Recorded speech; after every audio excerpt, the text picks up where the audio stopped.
బండి సంజయ్ కుమారుడు బండి భగీరథ్ పై నమోదైన కేసులో కీలక పరిణామాలు చోటు చేసుకుంటున్నాయి. భగీరథ్ పై పోలీసులు తాజాగా మరొక అత్యంత కఠినమైన సెక్షన్ను జోడించారు. భారతీయ న్యాయ సంహితలో 64(2) ఎం సెక్షన్ కింద పోలీసులు కేసు నమోదు చేసినట్లుగా సమాచారం. ఇక బాలికపై పలుమార్లు అత్యాచారానికి పాల్పడినట్లుగా నిర్ధారణ కావడంతోనే పోలీసులు ఈ కొత్త సెక్షన్ను చేర్చినట్లుగా సమాచారం.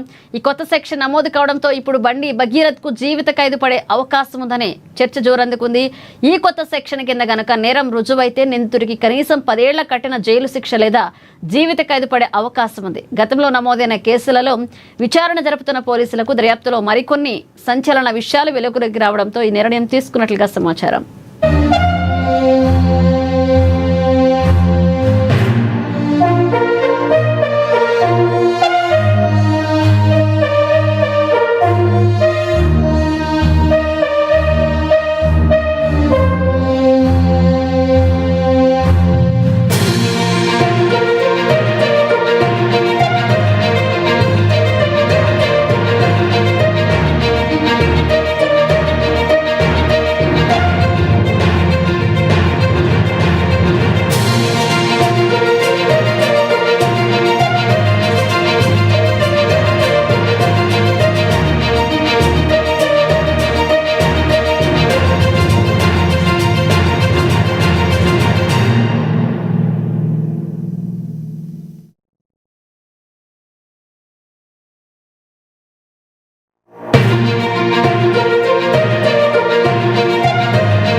బండి సంజయ్ కుమారుడు బండి భగీరథ్ పై నమోదైన కేసులో కీలక పరిణామాలు చోటు చేసుకుంటున్నాయి. భగీరథ్ పై పోలీసులు తాజాగా మరొక అత్యంత కఠినమైన సెక్షన్ను జోడించారు. భారతీయ న్యాయ సంహితలోని 64(2) ఎం సెక్షన్ కింద పోలీసులు కేసు నమోదు చేస్తున్నట్లుగా సమాచారం అందుతుంది. ఇదే అంశానికి సంబంధించి మరిన్ని అప్డేట్స్ అందించడానికి మా ప్రతినిధి హరీష్ ఫోన్లలో సిద్ధంగా ఉన్నారు. హరీష్, రైట్. మనీషా, బండి సంజయ్ కుమారుడు బండి భగీరథ్ కు ఇప్పుడు ఉచ్చు బిగిస్తుందని చెప్పొచ్చు. ఇప్పటికే ఆయన ఫోక్తో సంబంధించిన చట్టంలో పరిధిలోకి చెర్లపల్లి జైల్లో రిమాండ్ ఖైదీగా ఉన్నారు. ఇప్పటికే తన పైన కూడా 4 సెక్షన్లు BNS 64, 65తో పాటుగా ఇక ఇతర సెక్షన్ 11, 12 సెక్షన్లను కూడా పోలీసులు జోడించారు. ఇప్పుడు కొత్తగా ఈ రోజుకు సంబంధించి కూడా 64(2)(m) సంబంధించిన సెక్షన్ను పోలీసు జోడించిన పరిస్థితి అయితే కనిపిస్తా ఉంది. ప్రధానంగా ఈ సెక్షన్ కి సంబంధించి కూడా క్రిటికల్ అని చెప్పొచ్చు.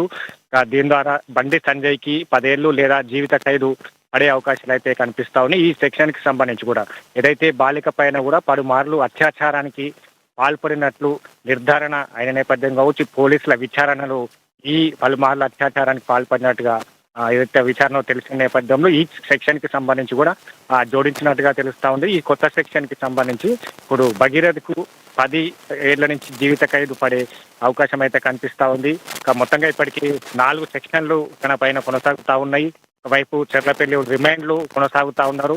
మరోవైపు ఈ రోజుకు సంబంధించి కూడా పోలీసులు రిమాండ్కి అప్పగించాలన్నట్టుగా కూడా మెజిస్ట్రేషన్ ను ఆశ్రయించేందుకు ఏదైతే సిద్ధమవుతున్న నేపథ్యం అయితే కనిపిస్తా ఉంది. ఇక 14 రోజులకు సంబంధించి కూడా బండి సంజయ్ కి రిమాండ్ విధించింది. దీంట్లో ప్రధానంగా తన సెల్ ఫోన్ ను స్వాధీనం చేసుకున్నారు. ఫోర్స్నిక్ ల్యాబ్ పంపించడం జరిగింది. ప్రధానంగా దీంతో పోలీసులకు సంబంధించి కూడా ఈ రోజు మెజిస్ట్రేట్ ను 10 రోజుల పోలీసు రిమాండ్ కు అప్పగించాలని కోరుతున్న నేపథ్యంలో స్క్రీన్ రీకన్స్ట్రక్షన్ చేసేందుకు పోలీసులు సిద్ధమవుతున్న నేపథ్యం అయితే కనిపిస్తుంది. ఎందుకంటే ఇప్పటికీ బాధితురాలకు సంబంధించి కావచ్చు, తమ కుటుంబ సభ్యులకు సంబంధించి కావచ్చు, పేట్ బషీరాబాద్ పోలీసులు కంప్లైంట్ చేశారు. తన పైన కూడా పలుమార్లు అత్యాచారానికి పాల్పడ్డట్టుగా కూడా ఫిర్యాదు చేయడం జరిగింది. ఆ ఫిర్యాదులు విచారణలో భాగంగా నిర్ధారణ అయిన నేపథ్యంలో ఈ క్రిటికల్ అయిన కేసుకు సంబంధించి కూడా బండి భగీరథ్ పైన పోలీసులు జోడించిన నేపథ్యం అయితే కనిపిస్తా ఉన్నది. మొత్తంగా ఈ అంశానికి సంబంధించి కూడా క్రిటికల్ గా మారే అవకాశాలు అయితే కనిపిస్తా ఉన్నాయి. ఎందుకంటే దీంతో ఇప్పటికీ పబ్లిక్ ప్రాసిక్యూటర్ కి సంబంధించి కూడా ఈ మైనర్ బాలికతో పాటుగా ఇతర మైనర్ బాలికలు దీంట్లో వాళ్ళు ఏదైతే బాధితులుగా ఉన్నారు వారికి సంబంధించి కూడా మరికొంతమంది బాధింపబడి ఉన్నారు. వీళ్ళందరి వివరాలు కూడా తీసుకోవాలని వాళ్ళని విచారణ కొనసాగించాలి.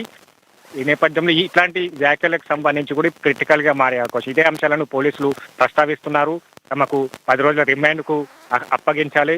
అప్పగించిన నేపథ్యంలో scene minute to minute reconstruction చేస్తారు. ఒకవైపు బండి భగీరథ్ ఆ ఫోన్ ఫోర్స్నిక్ ల్యాబ్ లో ఉన్నది కాబట్టి తాను గతంలో ఎట్లాంటి కన్వర్సేషన్ జరిగాయి, ఇక ఇతర అయితే మైనర్ బాలికల అమ్మాయిలతో కన్వర్సేషన్ జరిగిందా, అసలు దీంట్లో ఏ విధంగా ఈ కేసుకు సంబంధించి కూడా పూర్వాఫలాన్ని అన్నిటినీ బయట పెట్టేందుకు పోలీసులు సిద్ధంగా ఉన్నారు. ఒకవైపు రాష్ట్ర ప్రభుత్వం సీఎం రేవంత్ రెడ్డి డీజీపీకి ఇచ్చిన ఆదేశాల మేరకు ఈ కేసుకు సంబంధించి కూడా స్పీడప్ అయిందని చెప్పొచ్చు, క్రిటికల్ గా మారిందని చెప్పొచ్చు. ఈ రోజుకు సంబంధించి కూడా మరో సెక్షన్ ను జోడించారు కాబట్టి మొత్తంగా బండి భగీరథకు ఉచ్చు బిగిస్తుందని చెప్పొచ్చు. దీంట్లో పూర్తిగా ఈ సెక్షన్ కి సంబంధించి ఆయన పలుసార్లు అత్యాచారానికి పాల్పడ్డట్టుగా తేలితే మాత్రం ఖచ్చితంగా ఈ 10 ఏళ్లతో పాటుగా జీవిత ఖైదు పడే అవకాశం అయితే కనిపిస్తా ఉంది. దాంతో పాటుగా ఈ రోజు పోలీసులు ఏదైతే మెజిస్ట్రేషన్ ఆశ్రయిస్తున్నారో 10 రోజుల రిమాండ్ తీసుకుంటారు కాబట్టి ఆ రిమాండ్ లో బాధితులు ఎవరైనా ఉన్నారో వాళ్ళకి సంబంధించి కూడా నేరుగా కేసులు పెట్టే అవకాశం ఉందా, దీంట్లో ఎవరెవరు సంబంధించి కూడా బాధితులు ఉన్నారు, వాళ్ళకి సంబంధించిన ఆధారాలు కావచ్చు, ఆ ఫోన్ లో ఉన్న నిశ్చితమైన ఆధారాలు కావచ్చు, ఎవరెవరితో మాట్లాడాడు, ఎవరెవరితో బెదిరింపులకు పాల్పడ్డాడు, అన్ని అంశాలను కూడా మరోసారి రీకన్స్ట్రక్షన్ చేస్తే మరికొన్ని కేసులు జోడించే అవకాశం అయితే కనిపిస్తా ఉన్నది. కాబట్టి మొత్తంగా ఇప్పుడు బండి భగీరథకు ఉచ్చు బిగిస్తుందని చెప్పొచ్చు. ఇక పూర్తిగా ఇప్పుడు ఏదైతే కేసులు జోడించారో అవి నిర్ధారణ అయితే మాత్రం ఖచ్చితంగా 10 ఏళ్ళు లేదా జీవిత ఖైదు బండి భగీరథకు పడే అవకాశం అయితే ఉంది. Manisha. Right, thank you Harish.